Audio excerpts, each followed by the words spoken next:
None of us is ever really prepared for that moment when the thin shell of reality cracks and the world of unreality, the psychic world, is thrust upon us.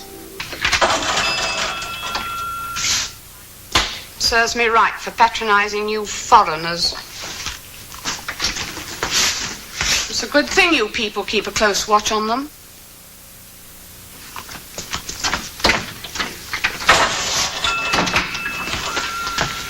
Morning, Carl. The gates, George. Well, at least she didn't call me a Hun. Look, why didn't you tell her? Tell her what? That I wasn't a Nazi? I was. The Kaiser didn't use poison gas? He did.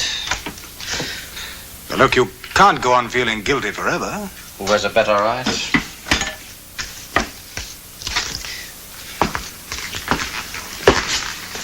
You should have heard Jolly Herr Goering when he pinned the Iron Cross on my flying jacket. He was most complimentary. Don't let my tea drinking deceive you. Where's Lois? At the doctor. Each month she gets bigger, more beautiful. And that bomb is also big and beautiful. Then you heard on the BBC, You're my BBC. That look on your face. How big is it? It's a 500-pounder, Carl. They found it when they were digging excavations for some new buildings. It's the fuse that has me baffled. Lois would murder you. If you would just look at the fuse, really, it is something that I've never seen in my life before. Look, Carl, please stop looking at me like that, will you?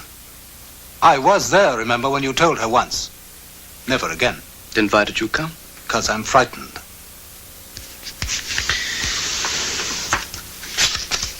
Because you are stubborn. All you English are stubborn.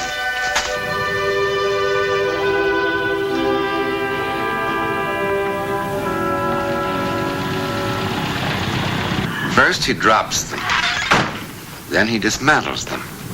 Why? On March 7th, 1943, during Karl Bremer's 28th bombing mission over England, his plane was hit by flak, and he was forced to parachute to Earth 7 miles south of London. He was captured by farmers and finally interned in a prisoner of war camp outside the English town of Coventry. It still burns. I can't see 3 houses that haven't been smashed. How long can these fools hold out? Oh, by November it will be finished. November's not a bad month in Leipzig. I've sunbathed in November. At ease. I have a problem. As you can see, the town was pretty badly hit last night. And the civil defense can't even begin to cope with it. What a pity. I realize that I can't force officers to help, but... Herr Colonel is correct. There must be 1,000 people out there still buried in that wreckage. Some of them are still alive. Karl, ich wusste immer, dass du eine Schwäche hattest. Sogar wenn wir im Training waren.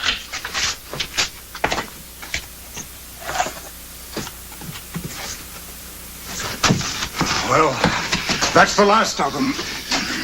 I hope so. Well, we better clear out. One good sneeze and the whole place falls in.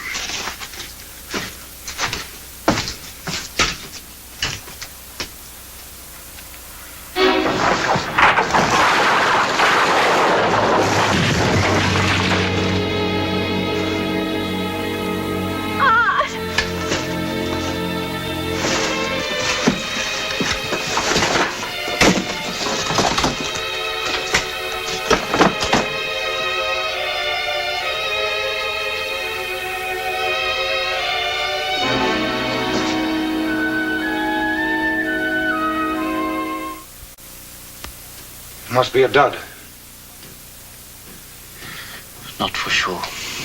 Then why didn't it go off? It could be a Zeitzünder. What's that? A bomb with a delayed action fuse. The Luftwaffe was working on such a bomb. There's a unit of engineers in the next town. We'll send for some sappers. How long? How do I know? It's about 10 miles each way. Could be an hour. Is that our fault? Now, you be brave. Everything will work out. I know that type of bomb. They were starting to give us briefings. I know what to expect. It has a U-15 electrical fuse which doesn't become activated until after the bomb hits the earth. It could go off in 2 weeks. It could go off in 2 minutes. Now, you people drop the bloody things, not me. I studied the bomb for almost a month. They blindfolded us and made us defuse a dummy bomb so that we would be prepared in case anything went wrong in flight. So? An electric magnet is needed, the kind they use in machine shops. If the fuse is a U-15, it can be made harmless by drawing the pinions into the bearings. You're a prisoner of war. You don't have to do this.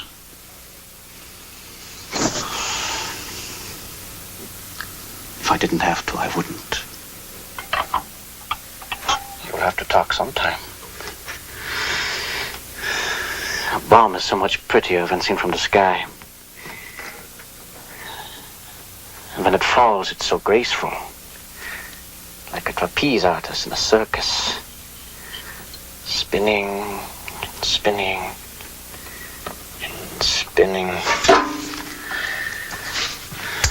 And then when it lands, it's like a lovely golden flower. Isn't it an ugly monster? Have you ever seen anything so repulsive, like a mad dog?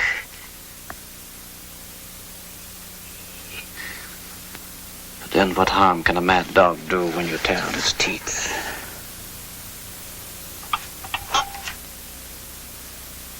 I could spend the rest of my life doing this. Turning every bomb in the world into a piece of junk. Then maybe I wouldn't have to burn in hell after all. Fräulein, if you have a God, and if he loves you, tell him now is the time to prove it.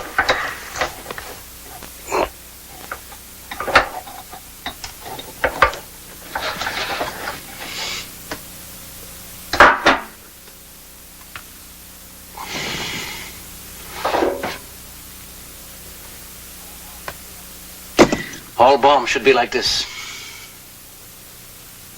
My name is Lois. Lois.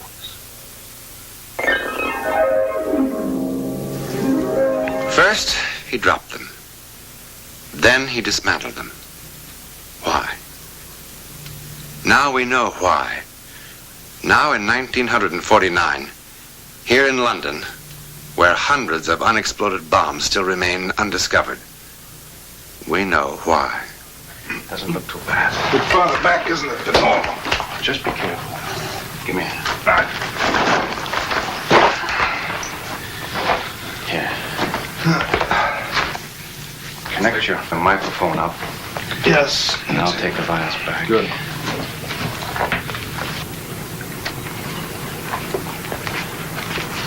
What's happening now? Captain Davis is going to start removing the fuse. Well, what's that for? Hook up to the tape recorder. What's a tape recorder for? Playback at parties? Should the bomb explode, there'd be a record, which might tell us what not to do the next time. Baker 2, do you receive my signals? Hello, George. The equipment checks out. I'm now going to try to work on the timer. Easy now. It's coming out.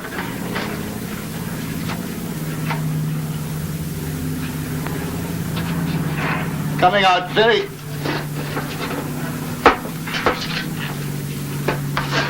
easily. slowly. Timer is clear. Good, good. I have the fuse. George, was ist?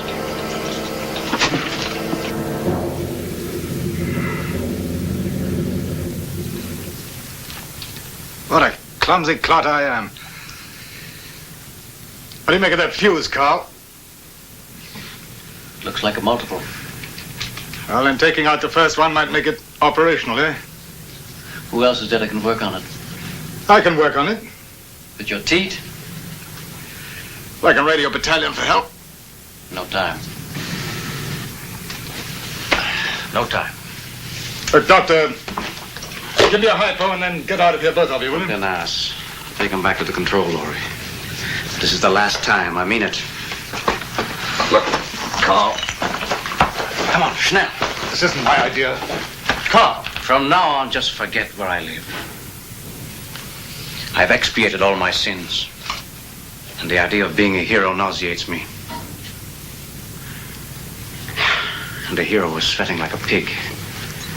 Go.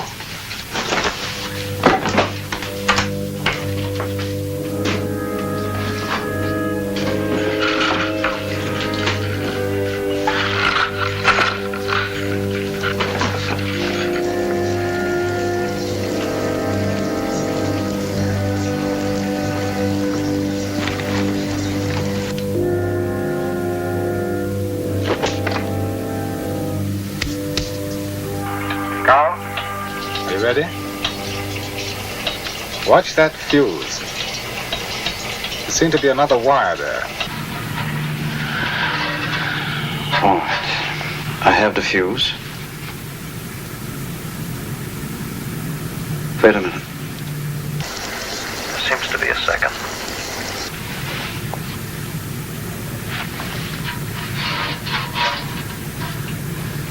This is ridiculous.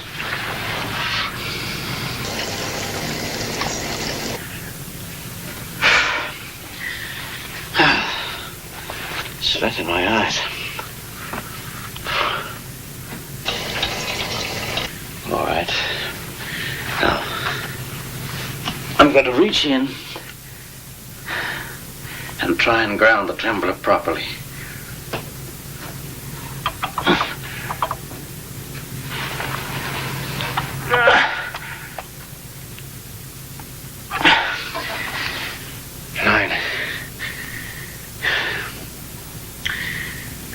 So out of condition. I think I'll rest a moment. Davis. I'm sorry for getting angry at you like that before. But Lois would leave me. I mean it. You know why she went to the doctor today? So that he would talk me out of a ritual which has been observed in our province for only 1,500 years. For as far back as I can remember, every time a baby was born in our village, the father was right there, out walking up and down the village like an idiot. And instead of the doctor slapping the baby's behind, the father breathed the first breath into the mouth of the child. Ich übergebe den Geist des Lebens von denen die vor dir fallen. From those who have come before you, I pass on the breath of life. How does that sound so barbaric? Yes, it does. If I don't do it, don't ask me why. I would worry about that child his whole life through.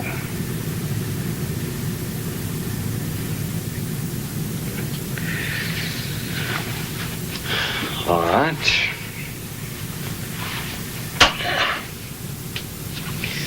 Now we try again. Carl? Carl, why is the door locked?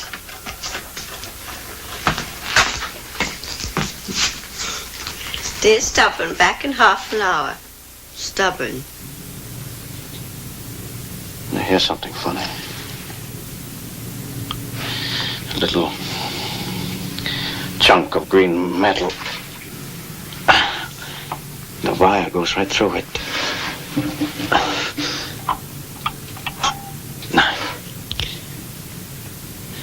Just some oxidation. A little tug. Be careful, Carl. Now the wire's coming out easily. Easily.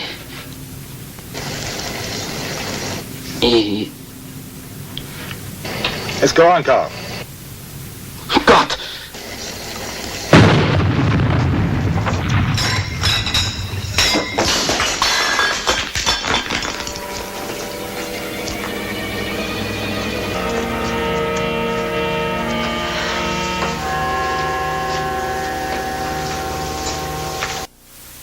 Well, I'm disgusted with you.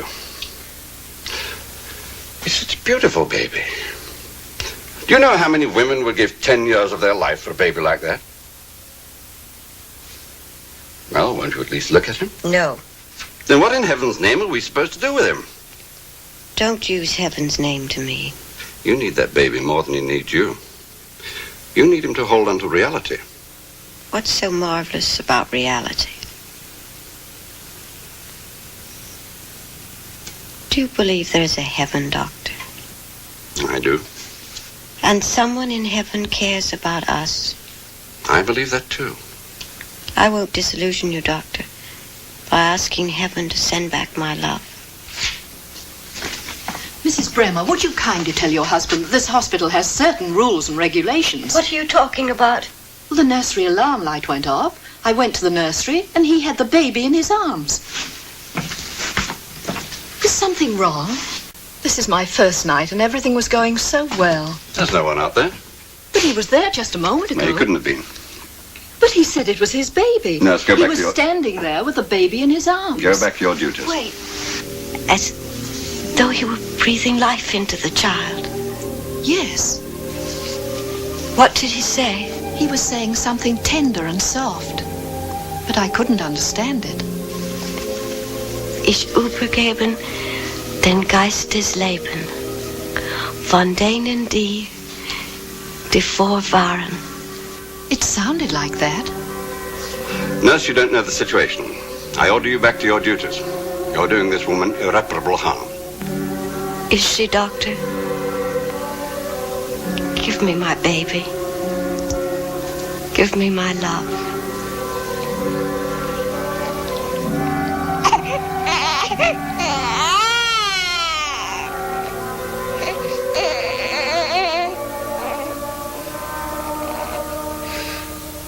From those who came before you, I pass on the breath of life. 11 years have gone by, and still Nurse O'Brien of London, England, is absolutely certain that Carl Bremer stood in this nursery 5 days after his death, holding his infant son in his arms. The doctor in the case, while convinced of her sincerity, is nonetheless certain that such an occurrence is absolutely impossible. Carl's widow, Lois, who now lives in America, refuses to speculate one way or the other. Though there is about her a certain serenity that impresses everyone she meets. Understandably, the incidents surrounding the act of death have contributed much to the literature of psychic phenomena, all of which strains the credulity of the skeptic. Yet who knows? Certainly as incredible as any case history from the unknown is the miracle that we can do nothing but accept. Because there it is. There it is. Who in the world, skeptic or believer, could ever begin to explain the phenomenon of life?